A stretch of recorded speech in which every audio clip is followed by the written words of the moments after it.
Well, I guess no recording outside today, so we're gonna do something different. How's it going, everyone? This is Kevin. Today I want to bring along with me to talk about my 1-year anniversary with the Tamron 35-150. So let's jump right into it.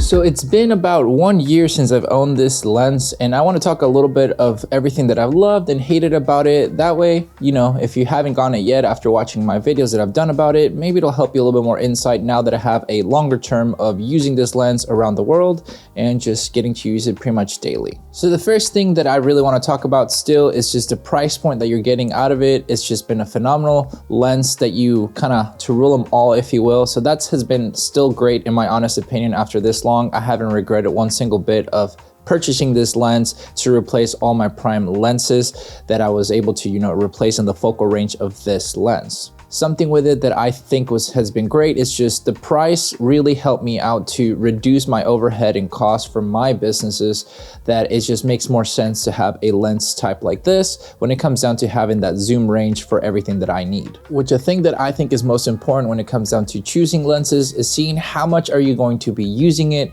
to make sense of the investment into it. And for me, this has been the phenomenal investment into a body lens like this that just, even though it's bulky, it has everything that I need from a lens. And after all this time, I've used it almost every day without even hesitation to use it for my photos and video making.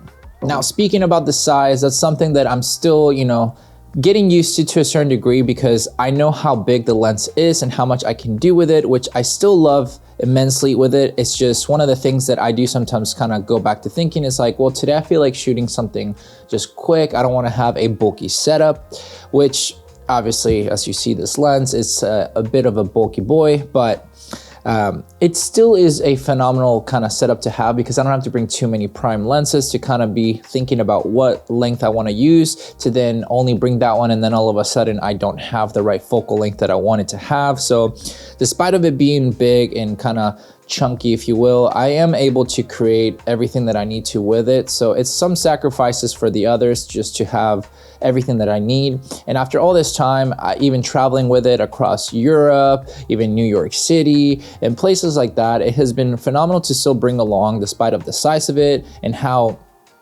it might be on the spectrum of having it on the camera and how much more intimidating it could be for other people while I'm out shooting, or bring more attention to me that maybe not many people want to have. But despite of all that, I think it has been a phenomenal lens to have, because I'm able to just only focus on my composition and just zoom in, zoom out, whatever I need, without having to take too much time away from having to switch lenses or anything like that. Because at the end of the day, for me, what I valued the most has been getting done faster, but with good quality. Because at the end of the day, my content that I want to do is having to do often and more frequent to post on YouTube, to take photos for whatever I need, whether it's client work, personal work, or for my social medias. I want to have a fast turnaround to make sure that all that I'm investing in my time, I can really make it work for my schedule. Which this lens, obviously, whenever you zoom in all the way in, gets a little bit bulkier, but it actually has made me have more room in my camera bag, because I'm able to just kind of put it all together with how I need to make sure that I'm having the best, I guess, real estate developed into my bag, so I can have all that I need whenever it comes to my trips, whether it's going to New York, Europe, or anything that I've done. I've been able to bring as much gear that I know I'm going to be using on the daily to make sure that I have the best quality to be able to produce my videos or photos or anything while out traveling to make these YouTube videos for you guys. So after this whole year, I still think the size, despite of it being a bigger lens than most, I think it's a phenomenal size lens that actually helps me out with stabilizing my footage a little bit more whenever I'm doing video, because I can hold onto it a certain way that just makes sense so that it's more stable rather than just a smaller camera. Adding a little bit of that weight kind of helped out anyway. So for me, it's been a win-win situation, despite of having to walk even miles with it whenever we were in New York City. I was still fine walking around with it in Europe. Totally fine. Does it get tiring? Maybe a little bit, here and there, but you get accustomed to it that it doesn't really hinder your, creating abilities. So now speaking about the quality and how much it's helped me out to create faster and better, the quality build of this lens for what the output is just phenomenal. I've been able to just use this lens so heavily through for everything that there is nothing for me that I think is wrong about the quality of the output of it, whether it's the sharpness or the f-stops going from an f2 to 2.8. I think it's helped me out to just really focus on creating the better composition to make sure that I have the better shots instead of having to focus so much on, hey, is this gonna be sharp at f2 or if it's gonna be bad at f4 or anything like that. I've been able to trust the lens enough with my a7 IV, pairing them together to make sure that it has the best quality output. I think this lens overall has done phenomenal for the build. I mean, you can feel it be a little bit heavy because of like the type of material, but the lens itself with the glass and everything, it's just, honestly for me, it's been phenomenal. I haven't had any issues with like having not sharp photos or anything like that.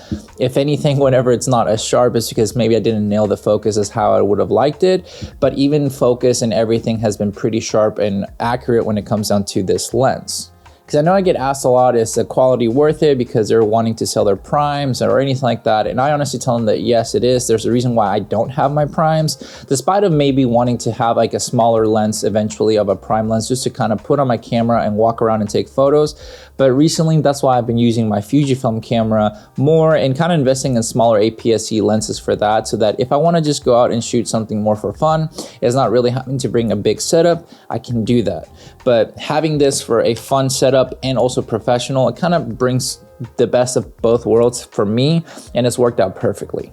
And the ultimate thing that most people will probably keep asking me is it truly worth it? After all this time, can you really honestly say that you don't regret selling your primes or anything like that? And I don't.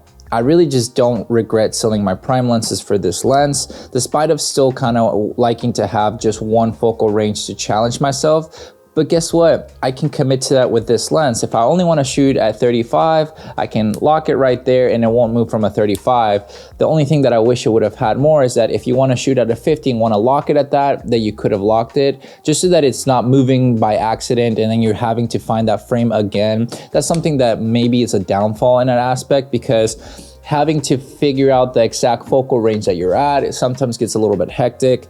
I need to figure out if I have to have a setting on my camera that it'll tell me on camera what focal range I'm at. But other than that, I just kind of take a test shot and look at the display area on the back of the camera just to see on the information of it what focal range I was at, and that's pretty much it. It's worked out fine for me, so it's nothing like too hectic, but there hasn't been any regret, if you will, when it comes down to buying this lens. I've been able to sell prime lenses that I had to be able to basically counter the cost of this lens, so that I've been able to just invest in other things when it comes down to my cameras and everything that I need for my content creation to make sure that I can deliver the best quality content.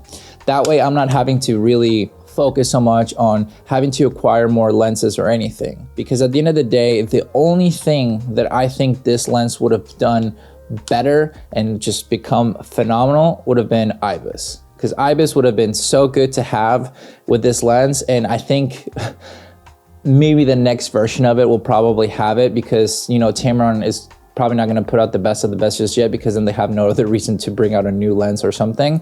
But with innovation and creation and everything will come out, I think they'll probably add IBIS, and that's the only thing I can think of that would just make this lens the ultra perfect lens for going forward. So Tamron, if you're listening, which at this rate I honestly doubt you're listening at this point of the video, if you had made it this far, is that just add IBIS to this lens and we're good to go. I mean, the Fuji line one, the 17-70, I think it is, which is an APS-C, which is about the equivalent of this, has IBIS from what I've seen. So, you could do the same thing for the Sony line, and I think most people would be super happy and appreciate it. So might as well think about that going forward. Because then I would actually upgrade to that one and get rid of this one, because it would just make sense having the IBIS. But that's my only gripe when it comes down to having this lens. It's just, I wish it would have in-body stabilization so that I'm able to use the camera and the lens's IBIS to be able to just have even more stabilized footage, so that I don't have to use a gimbal for a lot of the stuff that I would want to use. but I still have, you know, a gimbal that I can use and it works fine. But if I could take one step out, like I said, to make my work more efficiently fast, I would take that any given day. So the conclusion of this video, because I know it's getting lengthy and I just want to kind of end it with that, is yes, 100% I've loved this lens. 100% I've been, you know, I think the bang for the buck has been great. Eventually, if they do an IBIS version of this, would be phenomenal. But other than that, that's my only gripe when it comes down to this lens. Even the size of it has been fine. I don't really hate it because I've actually just don't even think about it anymore, that I'm just doing everything I need to. Would it be nice to have a more condensed, you know, lens? Sure, but it's not gonna happen with all that you're getting. So the size of it doesn't bother me. I'm used to it. I love it. So 10 out of 10 for me still with this lens after all this time, and hopefully it'll help you out with getting this lens eventually. If you haven't, I always leave all the gear that I use down below in the description. There are Amazon affiliate links, which do help out the channel at no extra cost to you. So if you ever want to support the channel, you're welcome to do a purchase that way. You know, because at the end of the day, you were already planning to do a purchase. Well, thank you. And as well, I have all my digital assets like presets and LUTs and like shirts and stuff down below that you can check out as well to help keep growing the channel and being able to do these videos for you guys, because it's something that I truly enjoy. And I can put this bad boy through more rigorous testing while traveling and doing other stuff that a lot of people tend to ask me. So hopefully we'll keep doing that to help you guys out, because that's the ultimate purpose. But with all that said and done, guys, thank you so much for watching this video. Make sure to like and subscribe. Share this video with a friend. I'll catch you guys in the next one. See ya.